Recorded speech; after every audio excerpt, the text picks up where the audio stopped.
Olá pessoal, tudo bem com vocês? Esse é mais um vídeo do canal Oficina de Espiritualidade e hoje inauguro uma nova série. O espírita diante da política ou espiritismo e política. Aqui nós não vamos falar de política partidária, nós não vamos defender uma ideologia em detrimento da outra, mas nós vamos falar em relação ao comportamento do espírita diante da política. Nós vamos tocar em vários assuntos referentes à política, mas sem defendermos ideologias em específico, como alguns colegas espíritas fazem de forma aberta ou sutil. Porque aqui estamos para expor a doutrina espírita e não o nosso pensamento político em particular. Aliás, é uma boa questão, mas antes eu vou pedir para que, se você considera que o nosso trabalho é bom e precisa ser levado ao maior número de pessoas possível, então você tem que se inscrever no nosso canal, você precisa curtir, comentar e compartilhar esse vídeo para que ele chegue ao maior número de pessoas possível e semeie essas ideias que nós estamos estudando aqui e agora. Aliás, alguns me perguntarão, o espírita, ele tem o direito de expor as suas ideias político-partidárias ou as suas ideologias em termos de política? E eu digo que sim, mas não em ambiente espírita. Você tem vários veículos particulares e individuais para expor as suas ideologias e políticas como cidadão, como ser humano dotado de livre-arbítrio, com direitos constitucionais garantidos, mas eu vejo que o espaço espírita não é o espaço ideal para que você faça isso de forma aberta ou velada. Visto isso, vamos começar então o nosso bate-papo através da questão 907 de O Livro dos Espíritos, quando Allan Kardec aborda o tema paixões. Quando lê-se paixões no Livro dos Espíritos, hoje queremos dizer emoções, são sinônimos. Então Allan Kardec pergunta a respeito das emoções para os amigos desencarnados. E eles respondem que essas paixões, essas emoções, elas não são nem boas nem ruins, mas depende do uso do livre-arbítrio que nós façamos. Bom, a partir do momento que nós agimos de acordo com essas paixões ou emoções, nós vamos gerar consequências boas ou ruins. Mas Allan Kardec, não satisfeito com essa resposta de O Livro dos Espíritos, ou melhor, dos amigos desencarnados, ele aprofunda o tema na questão 908, que é a questão que nós vamos ler a partir de agora. Como se poderá determinar o limite onde as paixões deixam de ser boas para se tornarem más? Os amigos espirituais respondem a Allan Kardec: as paixões são como um corcel, um cavalo, que só tem utilidade quando governado e que se torna perigoso desde que passe a governar. Uma paixão se torna perigosa a partir do momento em que deixais de poder governá-la e que dá, em resultado, um prejuízo qualquer para vós mesmos e para outrem. Olha só que coisa interessante que os amigos espirituais respondem. Essa metáfora do cavalo que precisa ser governado pelo cavaleiro, pela amazona, ela é perfeita, porque não é o cavalo que tem que controlar o cavaleiro ou a amazona. É o cavaleiro ou a amazona que tem que controlar o cavalo, ou seja, não são as nossas paixões que têm que nos governar, mas nós é que temos que governar essas nossas paixões.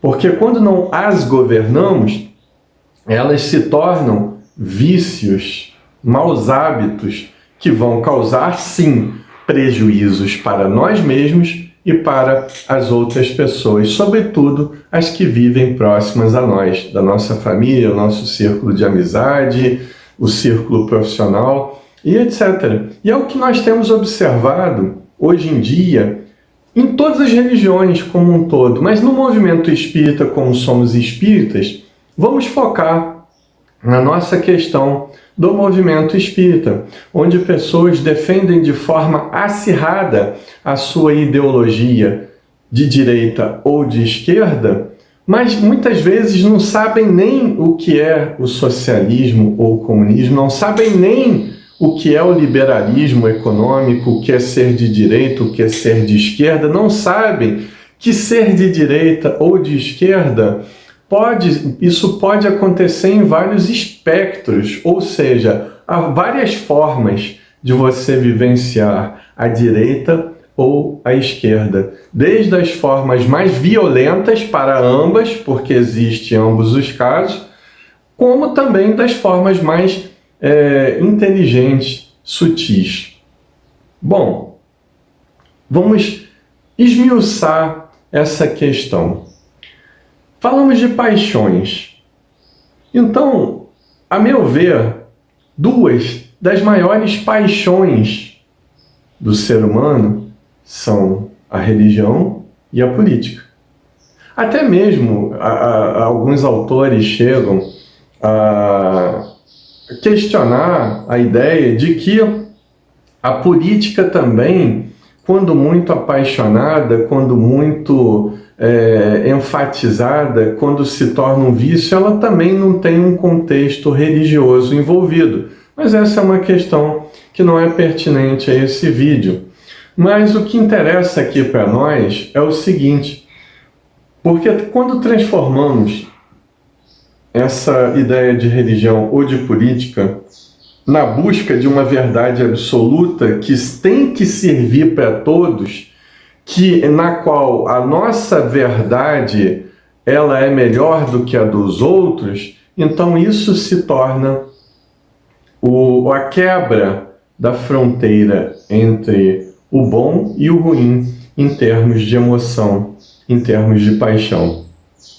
Então, quando nós buscamos esse ideal de perfeição, que é uma coisa que precisa ser superada no movimento espírita, e o substituímos pelo ideal de aperfeiçoamento, tudo fica mais leve, tudo adquire mais leveza.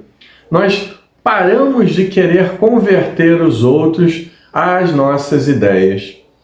Então, nos libertemos primeiramente dessa ideia de que nós possuímos uma verdade absoluta em termos de política ou em termos de religião. Nos libertemos da ideia de que nós temos a missão de converter as outras pessoas ao nosso pensamento. A tua vida vai se transformar em algo muito mais leve, eu te garanto. Até porque eu também, de certa forma, já fui assim. Já tentei converter ou convencer os outros às minhas ideias. Então a gente vai chegando às nossas conclusões de que nada disso é necessário, porque as pessoas, ao entrarem em contato com a informação, ou elas vão rejeitá-la, ou elas vão adotá-la de acordo com os seus pendores, de acordo com os seus sentimentos, de acordo com o seu nível evolutivo e etc. Então não nos preocupemos com essa evolução dos outros ou com o que os outros pensam. Vamos pensar na qualidade dos nossos pensamentos, dos nossos sentimentos, sobretudo. E é a partir daí que nós vamos criar uma ordem mental muito mais saudável do que essa que tem sido aí divulgada em termos de ideia política no movimento espírita brasileiro, onde a polarização invadiu, como invadiu em várias outras religiões, em várias outras fontes de aglomeração social. E a gente precisa pôr a doutrina espírita acima de qualquer sistema político ideológico. Porque ambos, tanto os sistemas liberais quanto os sistemas socialistas, eles têm limitações. não são perfeitos. Aliás, Allan Kardec priorizou a ideia na sua obra de que nós precisamos nos libertar do espírito de sistema. Isso é um grande desafio para o espírita do século XXI.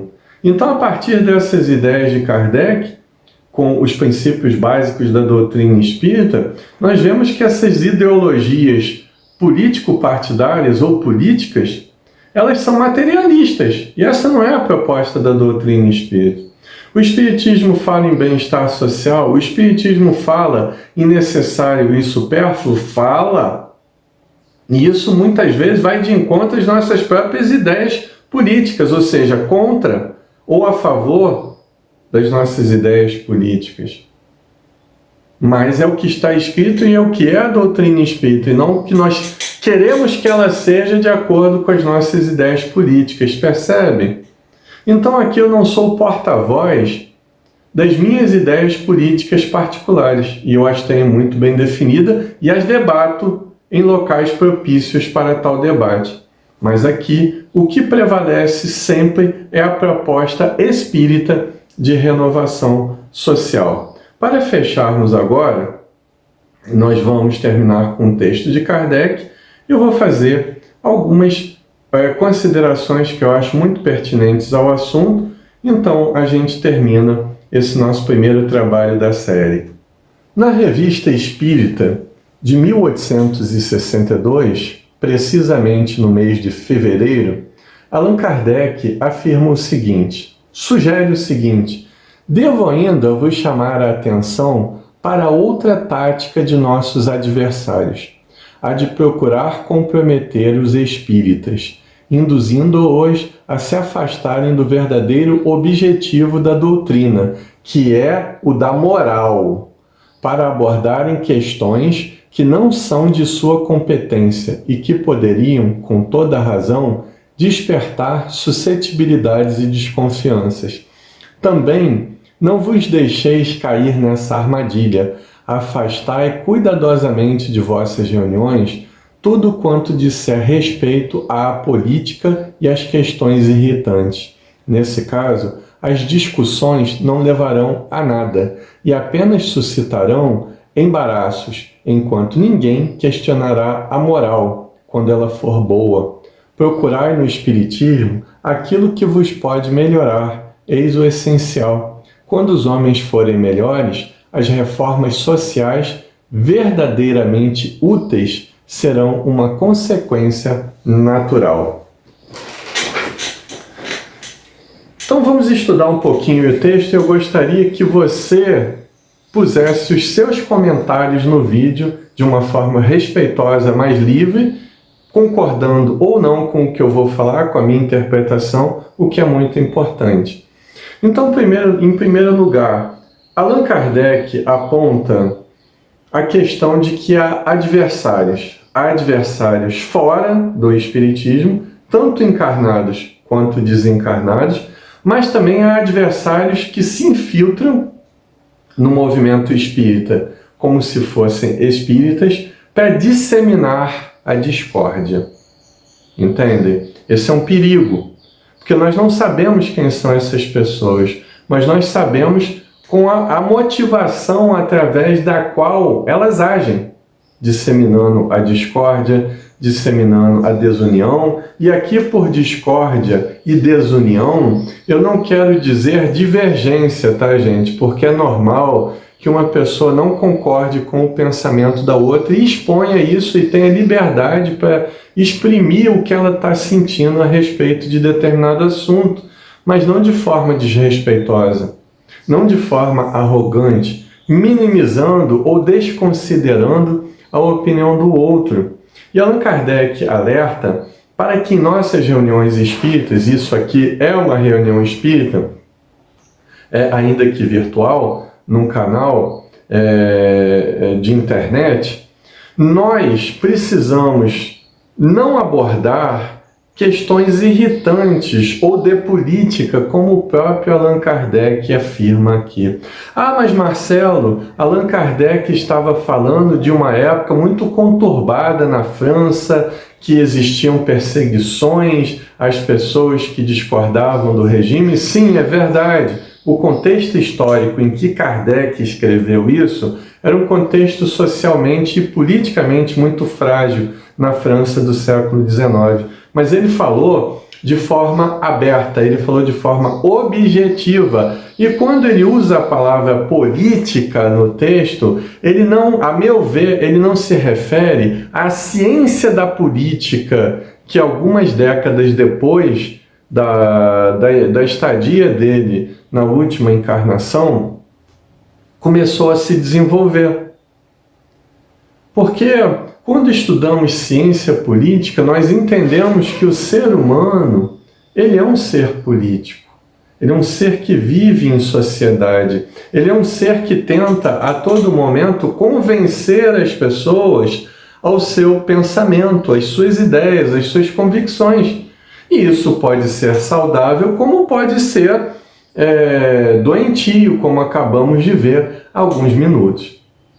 Então, a partir do momento que Allan Kardec fala que não devamos abordar essa questão da política ou as questões irritantes, geralmente em relação à política ou à religião, ele queria dizer o seguinte, que nós não podemos abordar assuntos que não são pertinentes ao corpo da doutrina. Por exemplo, política partidária, quer seja de esquerda ou de direita, é problema de reuniões partidárias. Se você quer debater ideologia política, debata no seu perfil pessoal na internet, debata no seu grupo específico de política e leve isso para o mundo, é um direito que você tem. Questões irritantes em relação à política, mas eu acho que o aborto deve ser liberado em tais casos. Tudo bem, um pensamento que você tem precisa ser respeitado. Mas o que a doutrina diz a respeito disso? Mas eu acho que a pena de morte tem que ser implantada no Brasil. Tudo bem, é uma opinião sua, mas o que a doutrina espírita fala a respeito da pena de morte? Percebem? A questão que o Espiritismo traz é sempre de ordem ética, é sempre de ordem moral. Allan Kardec, no final do texto, ele afirma o seguinte, que quando o homem, o ser humano, ele começar a se modificar verdadeiramente, essa transformação moral vai surtir efeito na sociedade. Por enquanto, são só paliativos que nós vamos criando com os instrumentos político-partidários que nós temos para tentar melhorar ou não a vida das pessoas. Mas no futuro haverá conscientização do bem pelo bem e da necessidade do autoconhecimento e da transformação moral. E é isso, na visão da doutrina espírita, que vai transformar a sociedade. Não é um movimento ideológico, político que vai transformá-la. É a própria madureza do pensamento humano. Allan Kardec afirma que nem é o Espiritismo que vai realmente transformar a sociedade, mas a própria madureza do pensamento humano. Ele afirma isso lá no finalzinho do livro A Gênese, quando ele fala da geração nova. Percebem aí o bom senso que Kardec usa e o bom senso que nós espíritas, que somos seres políticos também, temos que usar ao falarmos a respeito de política ou de qualquer assunto referente à política ou à religião, quando estamos em meio espírita. Eu posso questionar as ideias dos outros, mas eu tenho sempre que usar de honestidade intelectual, e se eu falo usando o instrumento doutrina espírita, eu tenho que respeitar o que a doutrina espírita é, e não aquilo que eu quero que a doutrina espírita seja, para atender às minhas próprias paixões, emoções. Gente, a série está só começando, haverá muitos outros vídeos para que nós possamos debater esses assuntos, e eu preciso que, sinceramente, vocês comentem a respeito do que foi falado e do que vocês têm sentido nessa atual fase aí do movimento espírita em relação tanto à política nacional quanto à política mundial, tá bom, gente? Um abraço a todos, fiquem na paz e até os próximos vídeos.